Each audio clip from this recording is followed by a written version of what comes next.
Hi everybody, and welcome back to NovelNoms.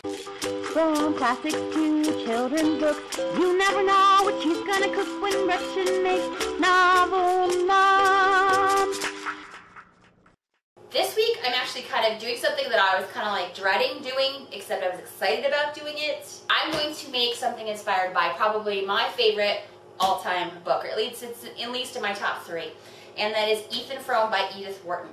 Now, Ethan Frome is it's a very simple novel that has very complex emotions and things in it. It's about a man who's married to a woman that is sickly and needy and whiny and kind of oppressive and aggressive, and my husband's rolling his eyes at me right now. And he feels just kind of sad, like his life is just destined just to be pointless and boring and awful.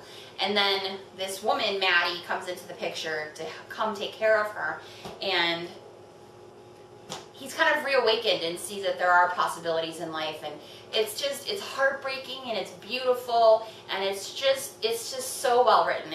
But it's set in the winter and it's cold, and you know, you get that feeling of cold at the beginning, and then as the story unfolds you get this warmth as he kind of comes alive in himself. And so I wanted to do something, since this is that time of year when everybody starts to really think, oh my god, if spring doesn't come I'm going to kill somebody. I wanted to do something that was wintry but warm and wonderful, just like this book, and just, oh, so good. I'm going to make a winter vegetable curry that you will just not even believe. It's just gorgeous. So let's go.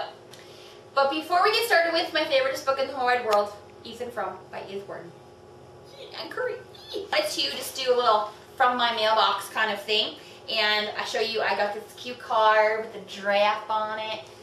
And it's from Shannon in Henderson, Nevada, and she wrote some really sweet things, and I love Valentine's cards because they're so cutesy, and I love giraffes. Adorable handmade card from Kirsty, Useless ID 90, and it says, I would give up chocolate, but I'm no quitter. And it's got cupcakes on it, and she put these cute little stickers in there, which I will actually plan on sticking at my little workstation at work, so it reminds me of you awesome people. And she wrote some sweet things, and I really appreciate that. Please, I got this in my mailbox, and it says Luftpost on it, and I was like, oh my gosh, it's from overseas. And I opened it up, and it's from this very, very sweet person, Manuela from Germany. She wrote me a very nice note. Also sent me pot holders from Hamburg, Germany. I love them. They have castles on them, which I guess is the coat of arms, and I will use these and love them, and thank you.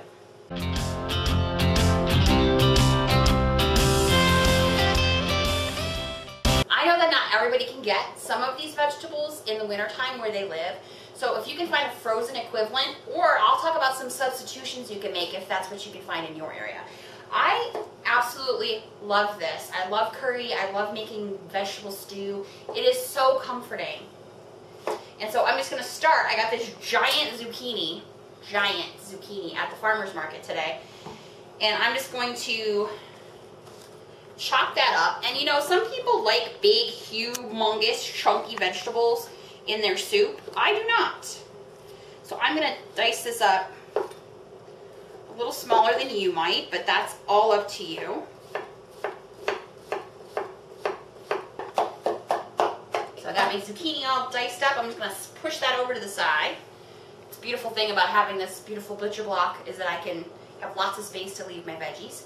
I already have some tomato that's diced up. Have some green onions. These are something a lot of people don't like to use the green part. I cut off just the part that's dry, and I use all of that because those still taste good. They still have that oniony flavor. They're just not probably as harsh, but they give some beautiful color to your stew too, to your curry. Just quickly dice those up. You could, if you don't have green onions, you could use your regular onion, whatever kind of onion you can get.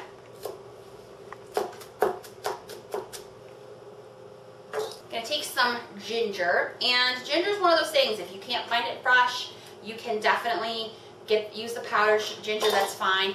And I'm just gonna peel it.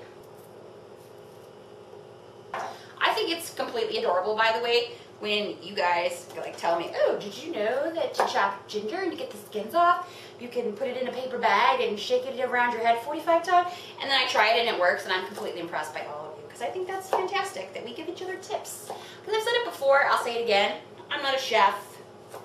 I'm not professionally trained. I don't do things perfectly.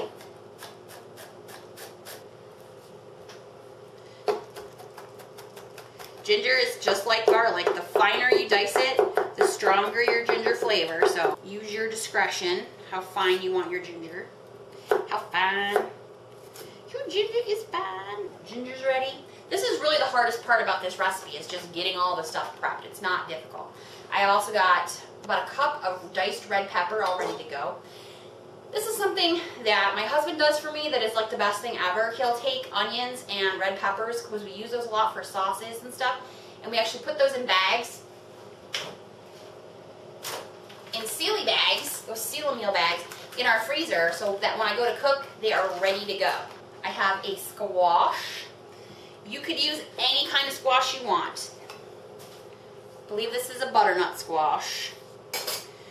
With this, I'm just going to, and really with any kind of squash like this, acorn, you just want to scoop out the seeds like it's a pumpkin.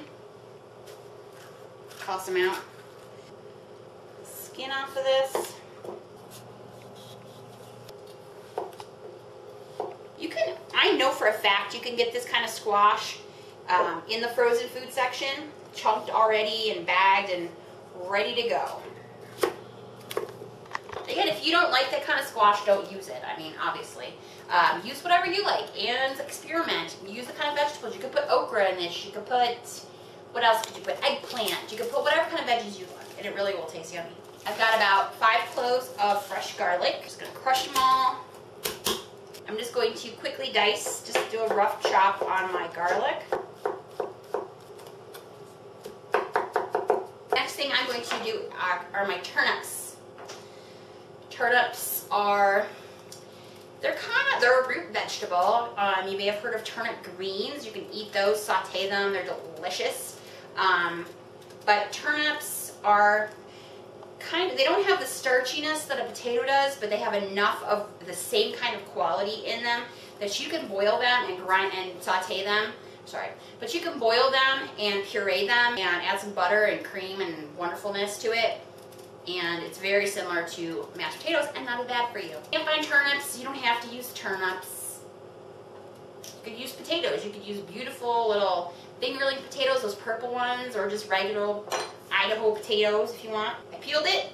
I'm just going to chop it. I'm just going to dice that up. I actually got these turnips in a basket of goodies. I just joined up with this co-op called Bountiful Baskets. And it's like 15 bucks, and you get 6 different fruits and 6 different vegetables every week. And this was one of the ones I got. In addition to spinach, and I got some pineapple, and I got all kinds of deliciousness. I have some sugar snap peas that are beautiful and fresh left over. I'm just going to dice those up. This is a great way to use up vegetables that you don't know what to do with before they go bad. Dice them up and throw them in your curry. I hate regular like canned peas, but I love these sugar snap peas. I'm telling you, I can't even share with you how excited I am about doing Ethan Frome. It truly is. I think it's one of those books that I read in high school and I hated it. And then I read it again and I was like, holy crap. I bought these carrots at the farmer's market today. Aren't they gorgeous? They're purple and orange and yellow and beautifulness. They're just gorgeous. Obviously, not everybody can go to the farmer's market all year round. And make sure you wash them off really good because they do grow in dirt. So you could definitely just get a bag of regular old carrots at the grocery store. You could use frozen carrots. You really could. There's my beautiful pile of all those different colored carrots. I swear, one thing I love about cooking the most are just the way it looks. I love colorful food. Look at that carrot. It's got orange and purple in it. Beautiful.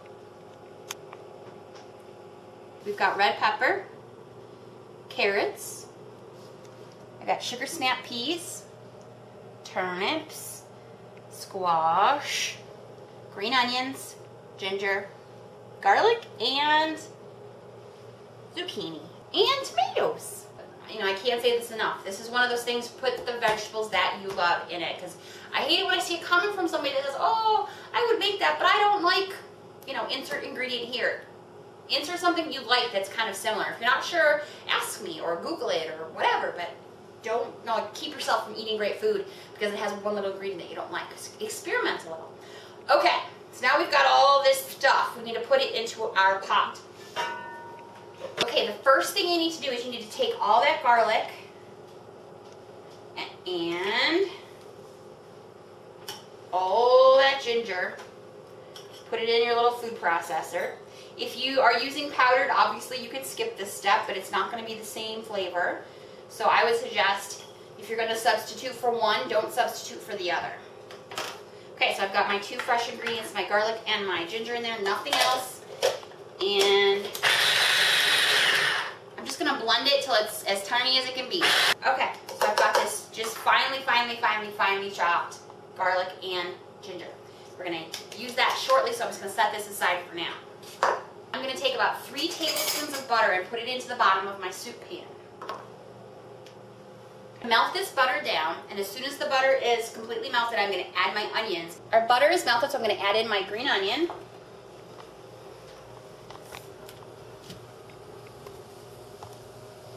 And I'm going to cook this for about 3 minutes until those onions start to get brown and delicious. I'm going to add about a teaspoon of cinnamon, bay leaf, and all of that ginger and garlic that we put into my little mini food processor. Oh my God, that smells amazing. As soon as that hit the pan, get it moving because that cinnamon will burn. Gonna get that cooking for about a minute. Oh, geez, that smells good. All right, and I'm gonna add in those fresh tomatoes. Mix it all up. Incorporate all of those spices, seasonings. A nice like mini palmful of, of my curry powder. Get that working. Don't be afraid to scrape the bottom, get all that goodness up off the bottom of the pan. Might want to add just a couple like tablespoons of water. The water will kind of bring it up off the bottom there a little bit. Oh my goodness. Oh, this smells so good. I'm going to add 1 cup of plain yogurt. You can use Greek yogurt. I just use a regular yogurt. This has got to cook for about 5 minutes because it's going to break down the tomatoes. It's going to infuse all of that beautiful flavor from the ginger and the garlic and the onions into our curry sauce that's made from the yogurt. While I'm waiting for this sauce to get all ready for us, I wanted to read you one of my favorite passages, and I had it for my Kindle because I have it with me all the time. But it says, "They turned in at the gate and passed under the shaded knoll, where, enclosed in a low fence, the Frome gravestones slanted at crazy angles through the snow. Ethan looked at them curiously. For years that quiet company had mocked his restlessness, his desire for change and freedom. We never got away, how should you? Seemed to be written on every headstone." I love this book. You'll know it's ready if you can see how the edge, the oil from the butter is starting to like separate from the sauce. That's how you know it's ready. It's almost like this, the sauce is cooking in that oil. I'm going to add 2 cups of water. You can see that gorgeous color. The other thing, you know, winter, depending on where you live, is probably pretty bleak and gray and white. And this is just such a gorgeous, colorful meal. I'm going to add to this some kosher salt. Kosher salt is that bigger, chunkier salt. It has more flavor. It's got more like dimensions of flavor than regular salt. I'm just going to put in about a tablespoon. And then all you're going to do after that is add in your veggies. Peas. Those beautiful carrots. My red pepper. And the last thing I'm going to add is a can of chickpeas or garbanzo beans. All those nice and coated in that sauce. Like, doesn't that look gorgeous? So I'm gonna get that to come up to heat here. In case you haven't noticed, this is vegetarian. So this is something you could add meat to if you want. Put it on top, put it inside, gorgeousness. You only need about 10 to 12 minutes once it comes up to like a little mini simmer. Cook on the stove, it's ready to eat right away. You don't have to wait 3 hours, because the longer you wait, the more the veggies are gonna break down and be squishy and mushy and won't be as good. Okay, so it's been cooking just about the right amount of time. We're gonna take the lid off. Take a look at that. Gorgeous. I already have some brown rice that I've just put in my little bowl. I'm gonna take some of that, pour it over that rice. Look how beautiful that looks. I'm just gonna top this with a little bit of tzatziki sauce. It is some of the more of that plain yogurt, some lemon juice, some garlic powder, some cucumber, and some fresh dill. We actually made it on the Super Bowl video, so if you want to see how to make it, you can go back and watch that video, but you should go back and watch it anyway. I'm just gonna put a little tiny bit of that on top. This is a little creamy element. Oh, that looks so good. Let's give this a taste.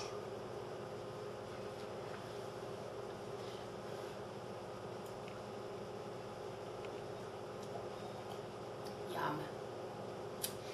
The vegetables still have a little bit of crisp to them. They're so warm and beautiful. They melt in your mouth. They're perfect. If you like them a little more cooked, a little less cooked, that's all up to you.